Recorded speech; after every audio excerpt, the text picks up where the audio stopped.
विदर्भातल्या 6 जिल्ह्यांमध्ये पारा 44 अंश पार गेलाय। उष्णतेची दाहकता प्रचंड वाढलेली आहे। नागपूर प्रादेशिक हवामान विभागानं आज उष्णतेचा येलो अलर्ट दिला।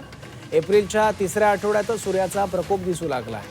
नागपुरात तर आज उष्णतेमुळे शाळा आणि महाविद्यालयांना सुट्टी देण्यात आली आहे। रस्त्यावरील वर्दळ सुद्धा दुपारच्या सुमारास कमी झालेली दिसून येते आहे। पुढील 2 ते 3 दिवस सूर्याचा आणि उष्णतेचा तडाखा असाच कायम राहणार असल्याचा अंदाज हवामान विभागानं वर्तवलाय।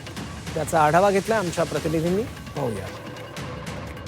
विदर्भात 6 ते 7 जिल्ह्यांमध्ये पारा अगदी 44 ते 45 अंशाच्या जवळ पोहोचलेला दिसून येतोय।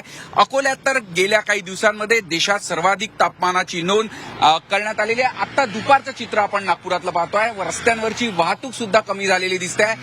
किंबहुना आज तर नागपुरात शाळा, कॉलेजेस आणि शिकवणी वर्गांना सुद्धा उष्णतेच्या येलो अलर्टमुळे सुट्टी देण्यात आलेली आहे। वर्ध्यात सुद्धा अशी परिस्थिती दिसून आली। तिथे सुद्धा शाळा महाविद्यालयांना सुट्टी देण्यात आली होती। खरं तर हे तापमान जे आहे ते मे महिन्यात विदर्भात आढळून येतं, पण यंदा मात्र अगदी एप्रिल महिन्याच्या तिसऱ्या आठवड्यापासूनच उष्णतेची ही तीव्रता जाणवू लागलेली आहे।